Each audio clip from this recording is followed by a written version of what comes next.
Nation view में सबसे बड़ा सवाल इस वक्त यह है कि पड़ोसी मुल्क पाकिस्तान अपनी नापाक हरकतों से आखिर बाहर कब आएगा। एक बार फिर पाकिस्तान का नापाक चेहरा बेनकाब हो गया। एक बार फिर पाकिस्तान की कायराना हरकत सामने आई है। जम्मू के माचल में पाक फौजियों ने एक बार फिर पीठ पीछे भारतीय जवानों पर छिपकर हमला बोला, जिसमें 3 जवान शहीद हो गए और उसके बाद अपनी और कायराना हरकत दिखाई है। फौजी की शहादत का भी सम्मान नहीं किया। भारतीय जवान के शव के साथ बर्बरता कर पाकिस्तान ने अपनी औकात दिखा दी। हालांकि इस घिनौनी वारदात पर सेना ने भी साफ कह दिया है कि पाकिस्तान को मुंह तोड़ जवाब देंगे, तैयार रहे।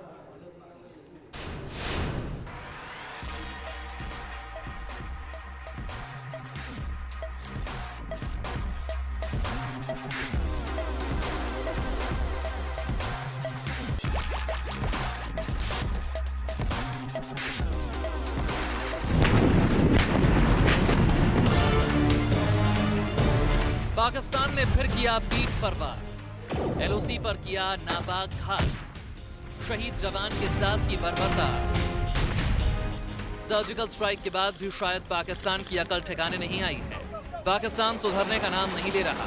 जम्मू कश्मीर के माचल में पाकिस्तान ने घात लगाकर भारत के जांबाजों पर वार किया और फिर शहीद जवान के शव के साथ बर्बरता भी की।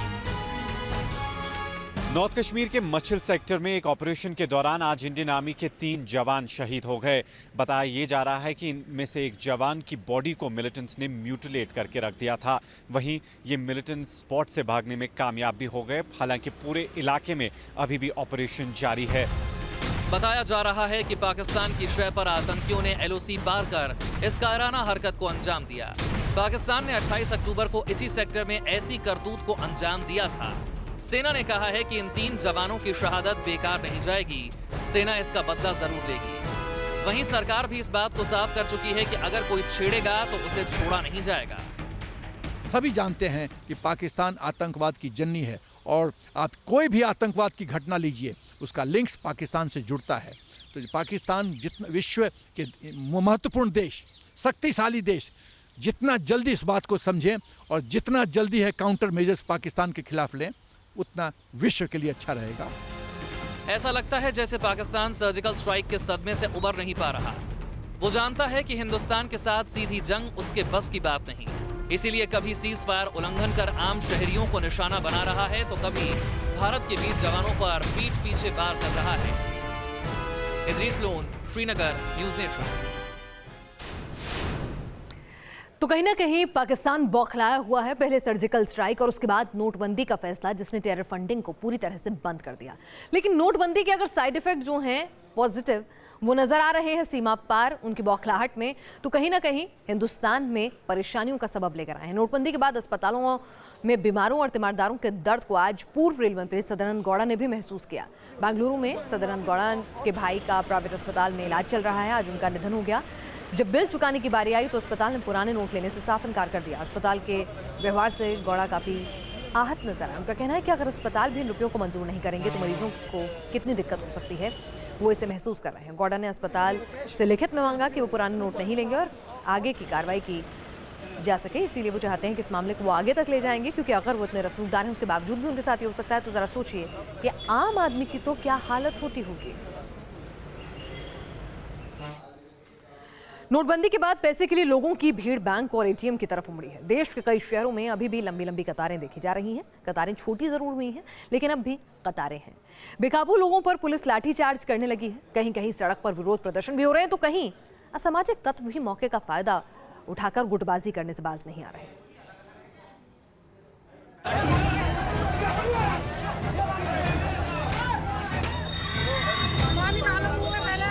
कहीं बैंक की लाइन में चल रही है लाठियां, कहीं बैंक में बेकाबू हो रही है लोगों की भीड़, कहीं लाइन में ही हो रही है लोगों में भिड़ंत, कहीं लाइन में किसी ने गंवाई जान। नोटबंदी के बाद धीरे धीरे हालात सुधरने का दावा किया जा रहा है, लेकिन कई जगह अब भी लोग बेहाल हैं। लोगों की बेहाली और बेचैनी अब लड़ाई झगड़े में बदलने लगी है। तस्वीरें ताज नगरी आगरा की हैं। यहाँ बैंक की लाइन में ही कुछ लोग आपस में भिड़ गए। फिर क्या था, लोगों में लाठी डंडे तक चलने लगे। बताया जा रहा है कि बैंक की लाइन में आगे पीछे लगने को लेकर विवाद शुरू हुआ। पहले कहासुनी हुई, फिर लोग बेकाबू हो गए। मारपीट होने लगी। कुछ लोगों ने बीच बचाव की कोशिश की, लेकिन वो कामयाब नहीं हुए। इस बीच वहां हंगामा खड़ा हो गया। किसी ने मामले की जानकारी पुलिस को दी। इससे पहले कि पुलिस मौके पर पहुंच पाती, हंगामे के बाद बेकाबू हुई भीड़ बैंक के अंदर पहुंच गई। इससे बैंक के कामकाज में काफी दिक्कतें आईं। वहीं यूपी के मुरादाबाद में नोटबंदी से बेहाल लोग सड़क पर उतर आए। उन्होंने सड़क पर नारेबाजी की। काफी संख्या में लोग सड़क पर ही धरने पर बैठ गए, जिसकी वजह से गाड़ियों की लंबी लंबी कतारें लग गई।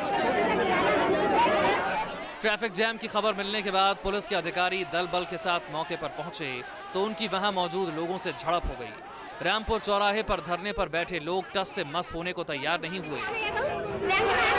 पुलिस ने लोगों को समझाने बुझाने की कोशिश की तो उनका दर्द छलक पड़ा। आज 4 दिन हो गए मुझे धक्के खाते हुए और पर्चियां बनाने मना कर दे। 5 दिन रह गए, 5 दिन और मेरा आदमी भी ना है, कमाने वाला मेरा एक लड़का ही है। बैंकों का चक्कर लगा रहे हैं, ये मैनेजर चोर है, कमीशन में पैसे दे रही है दूसरों को। 10,000 रुपए खा रहे हैं, लोट बंद कर दे रहा है। बता हम क्या करें, हम मर जाए क्या करेंगे। नोटबंदी के बाद लड़ाई झगड़े और प्रदर्शन की खबरें आम हो चुकी हैं। मुश्किलों का अंबार लगा है, लेकिन उसका कोई ठोस समाधान निकलता नजर नहीं आ रहा। Team news nation. चलिए, तो नोटबंदी के साइड इफेक्ट नजर आ रहे हैं, ये परेशानियां हैं शुरुआती दौर की। कभी प्रशासन यहाँ पर कठोर हो जाता है और नतीजा कुछ ऐसा होता है कि लाठीचार्ज हो जाता है, तो कहीं पर दो गुट आपस में भिड़ जाते हैं। तो ये तस्वीरें इसीलिए आ रही हैं। आम आदमी तो सरकार के इस फैसले में कहीं ना कहीं साथ खड़ा हुआ नजर आता है। हाँ, बेहतर इंतजाम जरूर चाहता है। जैसे कि एलपीजी की खरीद की बात करें, सरकार कहती है कि एलपीजी खरीदने पर आपको पुराने नोट लेने होंगे अभी कुछ दिन और, लेकिन इसके बावजूद भी दिक्कत आ रही है। महिलाओं की शिकायत है कि डिलीवरी बॉय जो है वो पुराने नोट नहीं ले रहे हैं, जबकि एजेंसियां इन आरोपों को गलत बता रही हैं। कैश की किल्लत है, 500,000 के नोट बंद हो चुके हैं। बैंकों के बाहर लंबी लाइन है। व्यापारी, नौकरी पेशा और गृहिणियां, समाज का हर तबका परेशान है। जरूरी सामान की खरीद के साथ गृहिणियों की परेशानी एलपीजी सिलेंडर के पेमेंट को लेकर भी है। आ रही है क्योंकि 1,000 रुपए का पुराना नोट होता है हमारे पास, तो डिलीवरी बॉय उसको लेने में आनाकानी करते हैं। जी, हमें आती तो है, जो हम सिलेंडर लेते हैं कई बार ज़रूरी नहीं है कि हमारे पास खुले या चेंज हो, और कई बार होती नहीं है, पुराना नोट होता है 500 का या 1000 का। तो जो वेंडर है वो एक बार तो बोलते हैं कि सर हम इसे यूज़, तो हम भी उन्हें यही बोलते हैं कि सर हमारे पास तो है नहीं, हम कैसे अरेंज। ऑब्वियसली दिक्कत तो आ रही है, मतलब कई बार छुट्टा नहीं होता, तो जैसे वो बॉय भी आता है तो उसके पास भी चेंज नहीं होती। लोगों की शिकायत है कि गैस डिलीवरी एजेंट 500 और 1000 के पुराने नोट नहीं ले रहा है, जबकि गैस एजेंसियों को पुराने नोट लेने के निर्देश दिए गए हैं। कोई दिक्कत नहीं आ रही, न हमारे जो डिलीवरी मैन जो सप्लाई कर रहे हैं उनको भी कोई दिक्कत नहीं आ रही, और हमें भी कोई कैश लेने में जब हमें अलाउ है तो करीब करीब सभी लोगों जगह से छोटे नोट नहीं आ रहे, क्योंकि अमाउंट जो हमारा 518 रुपये 50 पैसे है, तो 500 का नोट तो हमें एक मिलता ही मिलता है, और बाकी वैसे दिक्कत नहीं है। सब पुराने नोट अभी आप एक्सेप्ट कर रहे हैं? हाँ बिल्कुल, पुराने नोट हम एक्सेप्ट कर रहे हैं। ये 24 तक के तो हमें इजाज़त मिली हुई है। लोगों की अपनी शिकायत है, लेकिन घर घर जाकर सिलेंडर डिलीवर करने वाले डिलीवरी बॉय इन आरोपों को गलत बताते हैं। कैश पेमेंट को लेकर गैस एजेंसी मालिक और डिलीवरी बॉय अपनी परेशानी गिनाते हैं। सामना करना पड़ रहा है सर, वहाँ पे पैसे छुट्टे नहीं मिलते हैं। जैसे मान लो 1000 का देते हैं तो फिर 500 की दिक्कत आ जाती है, क्योंकि आजकल वैसे नोट ले नहीं रहे, वापस देने को तो तैयार हैं पर लेने को तैयार नहीं है बंदे। क्योंकि लोग सोच रहे हैं कि अगर गवर्नमेंट ने अलाउ किया तो वो हमें नए कनेक्शन की भी पेमेंट 500 में देना चाहते हैं, और डीवीसी की भी पेमेंट 500 में ही देना चाहते हैं। खुले की परेशानी है, कस्टमर और दुकानदार दोनों परेशान हैं। गैस एजेंसियों का मानना है कि परेशानी थोड़े दिनों की है, कस्टमर को मदद करने की पूरी कोशिश की जा रही है, लेकिन अगर खुले होंगे नहीं तो पैसे कहां से देंगे। जयपुर से मनीष भट्टाचार्य के साथ सलील खन्ना, न्यूज़ नेशन, चंडीगढ़। तो लोग कतारों में खड़े हैं, तो सियासत में भी नोटबंदी पर कोहराम मचा हुआ है। जाहिर सी बात है, जब तक कतार रहेगी तब तक कोहराम भी रहेगा। विपक्ष अपने तेवर तल्ख किए हुए है और सरकार भी पीछे हटने को तैयार नहीं है। पर सवाल जनता की तकलीफों का है, इसलिए पीएम भावुक बताए जा रहे हैं और राहुल गांधी की जुबान से तो अंगारे बरस रहे हैं।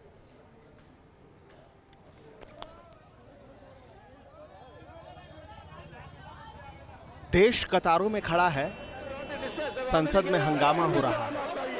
और वो प्रेजेंट रहना चाहिए हमारे। नोटबंदी के बाद संग्राम थमता नहीं दिख रहा। सड़क से संसद तक विपक्ष सरकार को घेरने में जुटा है, लेकिन सरकार अपने फैसले पर अडिग है।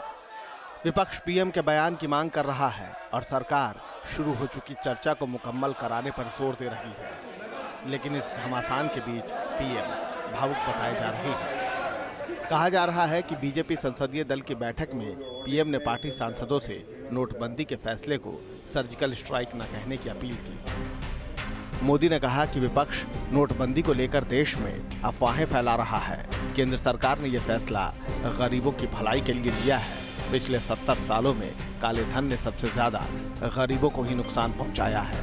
मोदी ने कहा कि नोटबंदी का फैसला गरीबों और मिडिल क्लास के हित में है। इस फैसले को सर्जिकल स्ट्राइक नहीं कहना चाहिए। पीएम भावुक हैं और वित्त मंत्री देश को नोटबंदी के फायदे बताने में जुटे हैं। वामपंथियों को तो कहना चाहिए था कि देश के मजदूर को न्यूनतम वेतन कई बार नहीं मिलता, ट्रेड यूनियन कहती है और ये सच्चाई भी है। कैश में दिया और हस्ताक्षर करा लिए, और आज जब डिजिटल ट्रांसफर होगा हर मजदूर के खाते में, तो स्पष्ट आ जाएगा कि किसको कितना वेतन मिला है, किसने कानून का पालन किया है, किसने नहीं किया। कि ये कह रहा है हमने देश के खातिर किया।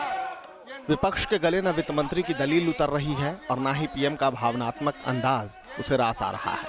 कांग्रेस उपाध्यक्ष राहुल गांधी पूछ रहे हैं कि संसद में पीएम बयान क्यों नहीं देते, और सड़क पर उतर चुकी ममता बनर्जी कह रही हैं पीएम गरीबों का दर्द नहीं समझ पा रहे। तो फिर प्रधानमंत्री पार्लियामेंट में क्यों नहीं आते? पार्लियामेंट में आके क्यों नहीं बोलते? टीवी पे बोल सकते हैं, पॉप कॉन्सर्ट पे बोल सकते हैं, पार्लियामेंट के अंदर क्यों नहीं बोल सकते? स्विस बैंक से काला धन ले आना चाहिए था, नहीं ले आया। देश का आदमी से व्हाइट धन कर लिया, सादा जो रुपया था उसको छीन लिया। तो क्या 86% देश के क्या काला धन वाला आदमी है? काला धन वाला जिसको पास में आप छीन लो, नहीं लिया, आज तक किसी को नहीं लिया। सवाल जवाब के बीच सरकार और विपक्ष के पास अपने अपने तर्क हैं। दोनों जनता के नाम पर गुत्थम गुत्था हैं, पर कतारों में खड़ा देश इंतजार कर रहा है राहत का। रविकांत राय, न्यूज़ नेशन, दिल्ली।